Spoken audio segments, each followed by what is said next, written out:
Welcome to another episode of The Breakdown. Give me a mini one, little small, very dense, though I suspect, because we are talking separation. We're talking legal stuffs. We're talking the politics of separation. And in order to do that, very excited to welcome to the program somebody who's been on the show before. She is a politician. She does know the legal stuffs. Very excited. Welcome back to the program, Rakhi Pancholi. Rakhi, how are you doing today? I'm good, Nate. Thanks for having me on. I appreciate it. And Happy New Year. I guess, yeah, Yeah. technically. You I'm get to still say that until the end of January. I'm still That's writing the year wrong. I'll do that till okay. probably June. Okay. Uh, Yeah. it is, I mean, the legislative session is over. That was smooth, right? Nothing exciting there. Yeah, totally. Although I don't know what a normal legislative session looks like anymore, but yeah, that one, yeah, it went long. Some lots started in such a, dramatic and quite frankly, shocking way with the, back to work legislation for teachers and the use of the first use of the notwithstanding clause. And yeah, it continued to go along and with some very controversial legislation at the end again, with the justice minister giving himself immunity from professional regulation and lots of other changes. So yeah, it was an exhausting session and really tough, I think, to see how the boundaries and limits of democracy are being pushed. I want to let's have a little fun before we get into the lighthearted stuff. What was your high point of the legislative session? And conversely, what was the lowest point? Like, what was the moment where you were like, "Oh my God, is this actually real?" But what was like, there has to be like, I assume somebody brought snacks one day. What was the best part? Uh, so the best part, in terms of like for me as an opposition MLA, and it is challenging as opposition because you know you're not going to win the votes. You don't get to decide the agenda or the legislation that's going to be put forward. But the best and the worst kind of combined for me, right? Which was that it was really tough to be a legislator and an elected official on that day when the back to work legislation was being pushed forward in one day. And very few of us got a chance to actually speak to it because they limited debate so dramatically. But I had the privilege of being able to ask a question in question period that day and to be able to speak. And it was very emotional. And the next day, for sure, I'm sure many of my colleagues felt the same. I had voicemails from teachers who were crying, saying how much it meant to them to have their voices heard and represented by those of us in the opposition who got a chance to speak. A highlight for me was actually seeing was a clip that went was I was tagged in on Instagram, and it was there's teachers around the province who were like sitting in bars watching that day, watching the legislation being debated, and there was a clip from Calgary of a bunch of teachers who were collected somewhere, one of the bars in Calgary, watching question period, and my face was on the big screen as they were watching, and the teachers in the room cheered when I asked my question. And somebody tagged me in that video, and I've 16 seconds, I've watched it multiple times. The reason why is because it was a reminder to me of the value of opposition, the importance of making people's voices heard. They weren't cheering me. I wasn't in the room with them. They're watching their questions, their concerns being voiced by somebody in a position to be able to ask those questions to the government, and they felt heard. And so that for me was a moment of kind of going, this has been a really tough experience, but I'm doing my job. And if I gave somebody a little bit of hope for a moment that their concerns were not being lost, that feels like important to me. So I've saved that video. I watch it a few times every time I get a little disheartened, just to remind myself what we do as elected officials and as opposition is important. So that kind of combined together, I'd say, best and worst. I have a video that I like to watch to cheer myself up, but it's of Danny doing I I tend don't try to save those videos. I don't save those. it's the one where Markusoff asks her, how's your BS detector evolved over time? And she goes, I tend to be pretty trusting, and then nods twice like she said the right answer. That just cheers me up every single time. Um, there's been a lot that's happened in 2025. One of the biggest things that we saw, I think, was the reduction in the number of signatures required for citizen referendum. This is playing out in real time right now. The separatists have got their referendum going. Um, and I'm curious, like one of the things that's striking, and it's certainly occupied some space in the public conversation, has been the NDP per se, and I'm speaking in generalities here, has kind of been a little quiet on some of these issues. So the Forever Canadian petition, there was a sort of like, we'll let Thomas do his thing.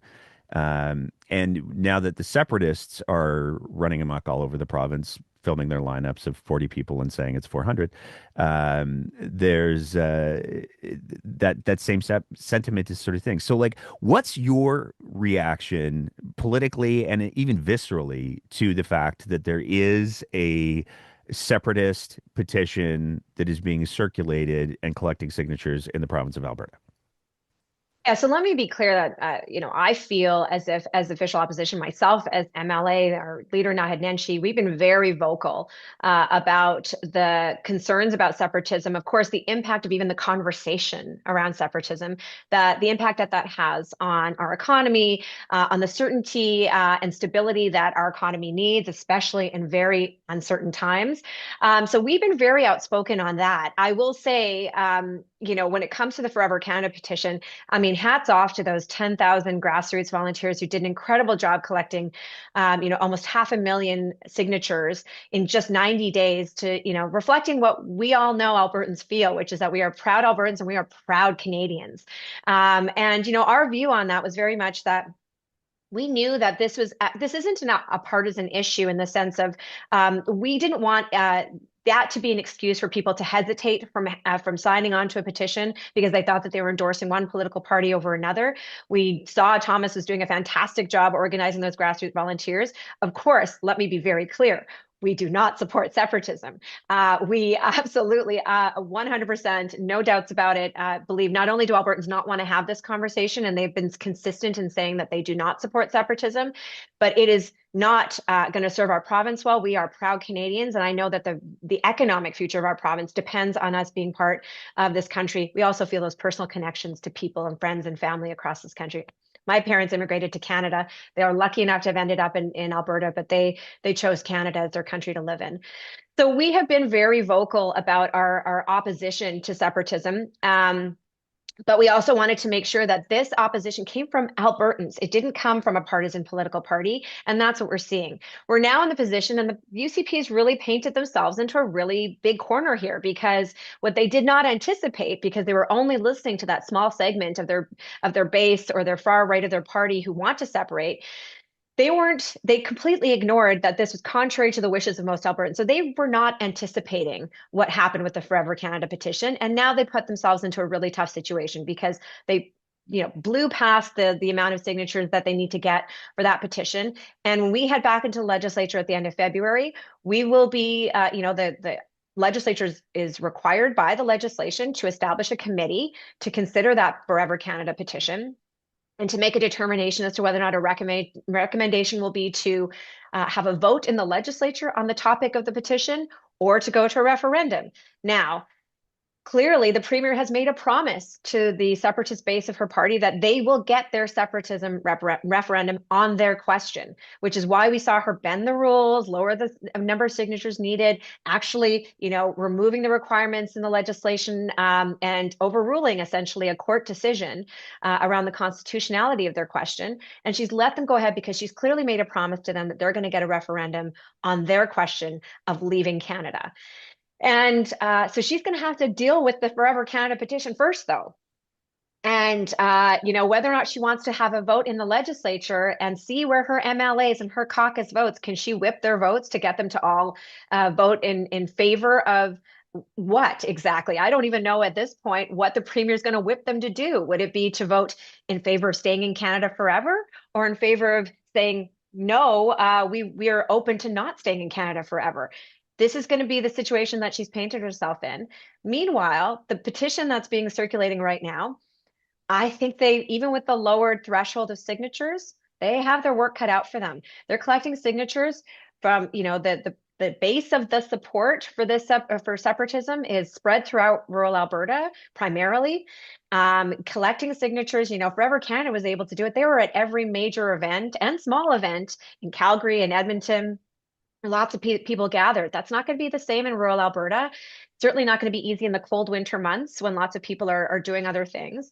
They still have to meet that threshold. We'll see if they can. But if they do, I mean, which referendum happens first? And so she's really, really made a tough situation. But let me just say that all of that, my opposition to separatism, the party's opposition to separatism, all of the risk is incredibly heightened right now because we are facing more geopolitical uncertainty than we have ever faced.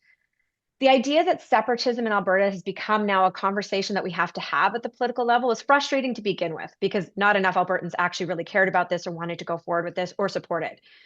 But it's downright dangerous now in the circumstances that we are in right now, geopolitically.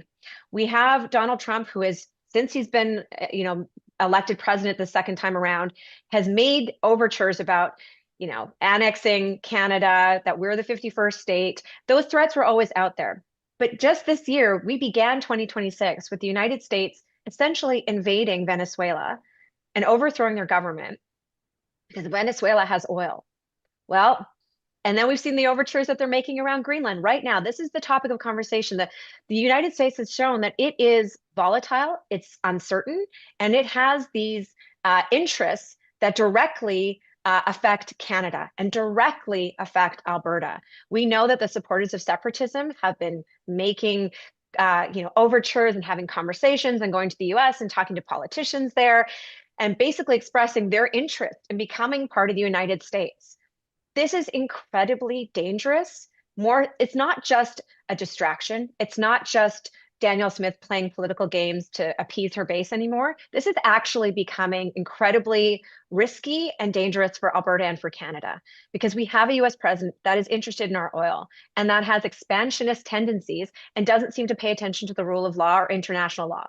This is a real problem. So again, the fact that we are going to be having either referendums this year or continuing this conversation is not just frustrating because it's a distraction. It is reckless and it is irresponsible and it is quite frankly dangerous.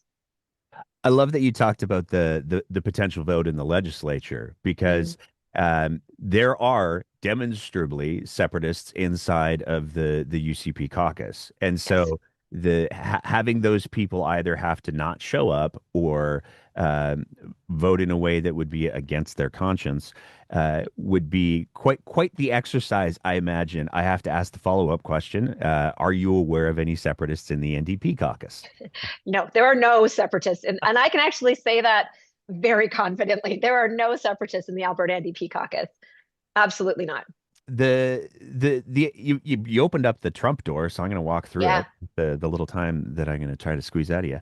The there is there's two different approaches that seem to be going on with Trump. One of them seems to be appeasement. That's very clearly the pathway that Daniel Smith and Devin Mhm. Dreeshen with his hat and everything seem to have chosen. Um, how does what are your thoughts on how that conversation should be held in Alberta? Because we are seeing there's a in just a couple of days here, there's a conference of right-wing influencers coming to Calgary. I see they lost their first venue. Aw. Yeah. And at the same time, we are seeing a massive uptick in the chatter or the conversations coming from American right-wing influencers, air quotes that, trying to say, hey, yeah, no, the separation thing is fantastic. Alberta should totally come and join us. We've got chips. What's your reaction to that? Well, look, I think the premier has opened the door for those conversations and not just opened the door, but she's stoked them, right? Her it's really interesting to contrast now as we were quite critical of it last year and continue to be critical of the time, when Trump was first threatening tariffs. It was very much the premier's approach to go to she's going to every cocktail party she could in the US and going on every right-wing podcasters to, basically suck up and that it has not made us less vulnerable to the US's overtures when it comes to taking over Canada or taking over Alberta. In fact, it has emboldened them with that relationship, and then she's opened those doors to those relationships with the separatists. So, meanwhile, we had the Prime Minister of Canada speak very effectively and strongly just this week in Davos, and spoke very clearly about, the time for appeasement is over. And in between all of that, we have the premier trying to work with the prime minister apparently they signed an MOU to get a pipeline built. And so she needs to decide which side of this fence she's on, because really, we do need to be more energy secure. We do need to diversify our trading partners. We do now need to do it not only for our economic future, but also for our political future, because we see what's happening with the US. So, she has, while she's signed this MOU about, working to get this a pipeline built with the federal government, at the same time, she's trying to undermine the country of Canada by fostering these separatism conversations and encouraging them. And now we're going to be facing some kind of referendum this year at the same time, while she's trying to, you know, send a message that she wants a private proponent and private capital to come on to help build this pipeline. At the same time that work is supposedly happening, she's also going to be managing a separatism referendum that she opened the door for. So she's got to pick a side. It's something that we have said over and over again. I think very much last year when she was going off to the US, a lot of Albertans, a lot of Canadians felt very betrayed by the fact that she was not standing up for Canada's interests strongly, for Alberta's interests strongly. She was self-serving. And now she's really created this mess. I mean, she really has. And she needs to decide, is she going to work with Canada and the rest of our country to make sure that we have that economic and financial security and independence? Or is she going to continue to suck up to the Trump administration and sell out not just Alberta, but Canada at the same time? So she's got a choice to make. I'm frustrated that at the same time as we're having this conversation, um, I'm in a city where we are in a state of healthcare crisis right now. And we continue to hear from Albertans over and over and over again about the cost of living being more of a challenge than ever before. I had a constituent in my constituency office yesterday, or he called my constituency office, a kid I say he's a kid, he just graduated high school, he's a year out of graduating high school, called my office in tears because he went to the ER with, left side paralysis on his face, sat for hours and hours and hours in the ER and left because he wasn't getting seen. And this is the state of our healthcare system. Meanwhile, the premier has all of us focused, or trying to get all of us focused, on a separatism referendum. Nothing could be further from the interests of Albertans right now than that conversation. I mean, it worked so well for Chamberlain, though. Yeah. I do want to try to He's touch not even on. Chamberlain, let's be clear. Yeah, Anyways. no. He at least had good taste in hats. One of the other pieces, I do want to try to touch on the healthcare thing Yeah. because that is so critical. And as we saw with the recent document that was compiled by Paul Parks and not given to us by him, I'm just going to keep saying that everywhere because I don't. Yeah. You didn't. We got it from somewhere else because we're crafty.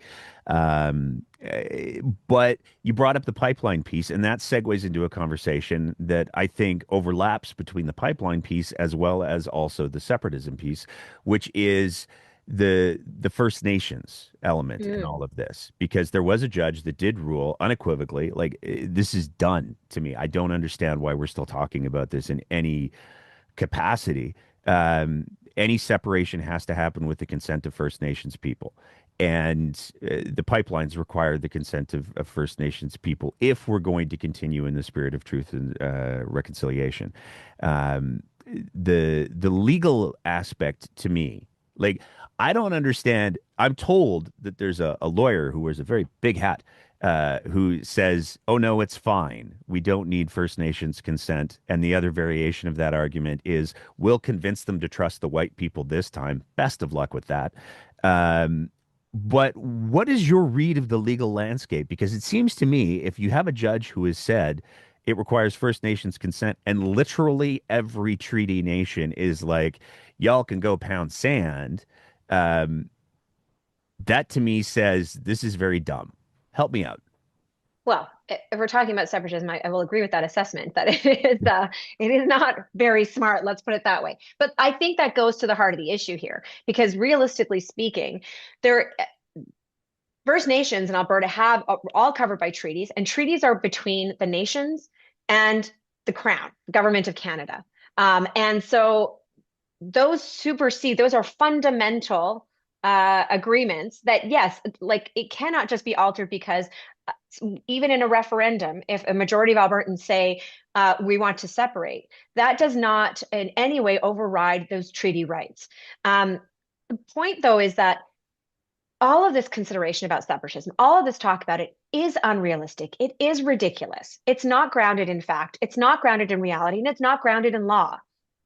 Like even this talk about a pipeline combined with separating. I mean, how are we going to get a pipeline if we're just the country of Alberta to get it out to the coast? Like we would then be negotiating. Like there's no single-handed way that we can have both separatists. We can separate into our own country and get a pipeline built just like that. And of course, Indigenous treaty rights are fundamental to all of those pieces. I mean, the Prime Minister recognizes, the MLU recognizes there's no way of getting a pipeline built without working with the First Nations and getting them on board. That is essential to it. Even the Premier had to recognize that. But when we're talking about separatism, we're not talking about reality. We're not talking about people who've actually thought through what a separate country of Alberta would look like. They are selling a pipe dream to people about what it would mean. Oh, we don't have to pay these taxes. No, we don't have to do that. None of this is grounded in reality. It is not about facts. It's about bluster. And it's about continuing a grievance politics with the federal government. That's what it is. And that's the purpose for which the premier pushed it forward. But it has very real consequences. And that is the part that is frustrating, because the premier's constantly trying to win the political moment or win the fight or stoke up the fear, the anger, the division, the emotion, without actually doing the work and without actually thinking about the consequences of what she's doing. And like I'd said, you know, I am frustrated that we are exerting any political energy on that when we have very real challenges facing our province right now that are clearly the responsibility of the provincial government. There's nothing more core to the responsibility of the province than delivering education, healthcare, and key infrastructure. I mean, there's many other responsibilities, but those three things are the most critical. And those are the things that we are not focused on, and that the premier is not focused on, because she wants to be talking about emotions and anger towards the federal government. But, she got booed by her own supporters at her own AGM because like they don't want to work with the federal government. They can't decide whether what they want more. Do they want to break away from the federal government? Do they want a pipeline? Because they can't have both. And they clearly showed her that that's the case. And so, meanwhile, this is noise, and it is drama, and it is real consequences, and it's not grounded in law. And we have real problems to fix. And I sure would love a provincial government that's focused on fixing those things. Very well said. See, this is why I love having you on the show, because you're just like bam and you go. It's awesome. I got Uh, feelings, Nate. I got feelings. and it is important to highlight, because to me the blatant disrespect that's being shown to the First Nations across Alberta, and I would also argue BC, Yeah. and the whole question of ceded territory, like it's so complicated, and anybody who tries to boil it down to like, but we just wanna, is doing the overall conversation a disservice. I want to get to the healthcare piece, Yeah. because this is so bad. Um, and I do want to offer an acknowledgement of sorts. I don't believe that you were in office at the time, but I do want to do a little bit of contextualizing, because we've been talking a lot about healthcare on the show for the last few weeks. One of the things that has repeatedly come up from all of the physicians and all of the health people that we've been talking to is this is a problem that has been generated over multiple years, decades, Yeah. and multiple governments bear responsibility for that. 100% true. Mhm. I have not, up until this conversation, had the opportunity to mention, well, yeah, but technically the NDP did try to build a hospital in 2017. And then Kenny was like, no, Edmonton, you suck. So you live in Edmonton. The Mhm. hospital has been, they're promising some towers in, I don't know, 40, 50, 60 years or something. Um, I guess the question that the two-part question, and this will be my last one probably, is What would you like to see done for healthcare in the province of Alberta? And I'm going to give you the opportunity to kind of show um, perhaps more depth of understanding than a certain Big Nixon. And secondary to that, what do you want to say to healthcare workers who are trying to navigate the current environment?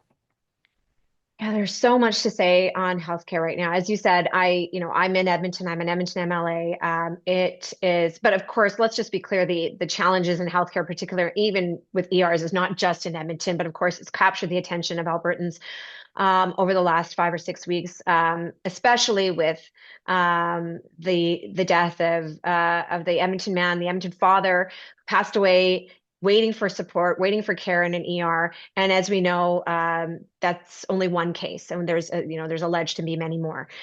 Let's begin by saying acknowledging that healthcare is a challenge across the country. Probably across the world, but certainly across our country. Alberta is not alone in having challenges in healthcare. And as you know, you've noted, these things go back quite a long way, and there's no easy fixes. Healthcare is a huge, giant ship to steer, and you're not going to fix it with any easy promises or easy things to do. But let me just back up and say, when you are trying to address fundamental issues around healthcare, what we've seen over the last 3 years, in particular, is the decision to actually make things worse. So when we talk about the challenges in right now, what's happening in ERs, as everybody knows, the challenge is the reason why people come into ERs waiting rooms. First of all, they may not have a family doctor. Right. And we saw the UCP take aim at family doctors and family physicians early on when they were first elected in 2019 and affect that relationship. We see different funding models take place in other provinces that are drawing family physicians away and out of Alberta. So that's the first challenge. So people show up in ERs because they don't have a family doctor and they don't have that continuity of local primary community-based care. So they go, something happens, they go to the ER. They go to the ER, and the reason why they can't get a space or be seen quickly in ERs is, yes, it's about burnout and it's about workforce. It's also about there not being space. The space is because the actual beds in the hospital are primarily being taken up by folks who are waiting to be moved into long-term care or some kind of other assisted living care outside the hospital. So they're sitting in there because there's no space for them outside in long-term care. They're taking up those beds in the hospital. So people in the ER can't move into the beds in the hospital. They're still sitting in ER. While they're still sitting in ER, the people in the waiting room can't get into the ER. Like it's just that chain reaction. I don't have to explain that to you, Nate. I know you know that. But the reason why the UCP have made it worse over the last few years is that they have now taken all of those systems and actually made it so they cannot coordinate, so they cannot talk to each other, so they cannot work together by breaking apart AHS and taking one health ministry and breaking it into four with several different CEOs and agencies and crown corporations who are now responsible for managing the same system, but it's broken up even more. So when I say the UCP has taken a bad situation to make it worse, what I mean is they've actually taken away the tools and made it more complicated to address the challenges that we're facing. So now, how do you get the person who comes into the ER who needs care into a space when the actual challenge is down the road of getting somebody out of the hospital bed into a long-term care? You need all of those systems in between to be working together. And the UCP has made that impossible. At the same time, they've now taken a lot of dollars. Connects to the corrupt care scandal, of course, because lots of dollars that were spent on private surgical facilities, overinflated contracts, going to friends of the UCP rather than going into the heart of the day-to-day healthcare system. That's a problem in and of itself. When it comes to addressing the problems in healthcare, there's only one government in the last few years, and I feel this as an Edmontonian intensely, that has actually canceled a hospital in Edmonton, and that is the UCP. The South Edmonton Hospital would have been located very close to my constituency, would have served one of the largest and fastest growing parts of the city, which is South Edmonton. We are so short of beds. And for us to now be sitting here and saying we don't have enough space when the UCP canceled a hospital that would have been coming online very soon. Well, there's only one government that's done that. And so, yes, the promise of beds in the future is an acknowledgement that we need beds. That's why we were going to build the South Edmonton Hospital. So I'm certainly glad that Minister Jones is saying, oh, yes, we need new beds. But yeah, we knew that 10 years ago. The other piece is I just want to say, like, the solutions to healthcare are not going to be easy. I think about it from a values-based perspective. If you make decisions based on values and principles, you're not, I can't guarantee you all the steps that are going to happen along the way, but I am absolutely certain that if we made our healthcare decisions based on people rather than systems, we would have better outcomes. And by that, I mean that we focus not just on obviously patient care and access to care and quality of care, but also we focus on the healthcare professionals, the people who are doing the work every day, whether that be EMS, whether that be nurses, whether that be primary care physicians, whether that be the person who's working in an assisted living home, all of those healthcare professionals all together. If we're thinking about making decisions, not just about funding, but just actually how the systems work together based on those healthcare professionals and how they serve the needs of Albertans, if that's our North Star, our guiding principles for healthcare, we will absolutely have better outcomes than we're seeing right now, which is based on breaking up systems, finding ways for profit for friends, for vengeance against an AHS that, said, oh my goodness, we need vaccines for, for major diseases that we have vaccines for. Like that's what's been guiding the government for the last 3 years. And that's why things are much worse than they need to be. We're always going to have challenges attracting professionals. And I don't say challenges, we're going to be competing for healthcare professionals. But when you have a government that's not guided by strong public health ideals, that doesn't understand how to use evidence and research, who covers things up, we're not going to be attracting the right kind or the same number of healthcare professionals that we need. So people, people, people, people. When I think about healthcare, that's what I think we need to do. When I think about the kid who called my office yesterday, the mom in a Facebook group that I'm part of who said her mother-in-law fell down, she thinks she broke a bone, but is too scared to go in an ER. What should she do? Like, if you think about things from those people's perspectives, I think we'll have better outcomes. I love that you highlighted the whole there is a global problem, but Alberta has done a very good job of making things worse for itself because the strategy seems to be like, oh, hey, we got punched in face by circumstance. We should punch ourselves in the face repeatedly again because that will numb it or something. Mhm. Rocky, I know you have a hard stop. I want to be very respectful of that. So I'm going to let you go there. I would love to get into the whole, you brought in the corrupt care thing and you guys did bring some things forward in the legislature that I would love to talk about. So we're going to have to try to get you on again sometime Well, soon. we're coming up on 1 year of corrupt care. So, I think we still have more questions and answers when it comes to that. So, for sure, there's still a lot more to talk about. And the only way we're going to get to the heart of that, I got to put the plug in. We got to have a public inquiry. That's the only way we're going to get to the heart of what actually happened here and who's responsible, and make sure that there's some accountability. Couldn't agree with you more on that as somebody who has a little bit of a bias on the situation. For sure. Rocky, thank you so much again. Thanks, Nate. Always fun to chat. And that's it for another episode of The Breakdown. As always, if you appreciate the kind of content that we're trying to produce here, we would love nothing more than if you thought about signing up to be one of our Patreon sponsors at www.patreon.com/thebreakdownab, where for just the price of a fancy cup of coffee a month, you can help us continue to produce this kind of content. Whether you're listening to the audio version of the podcast, in which case maybe leave a review and a rating, or whether you're watching it on one of our streaming platforms, we want to say a big thank you to everybody who is part of the Breakdown's audience. And as always, take care of each other and keep the conversation going.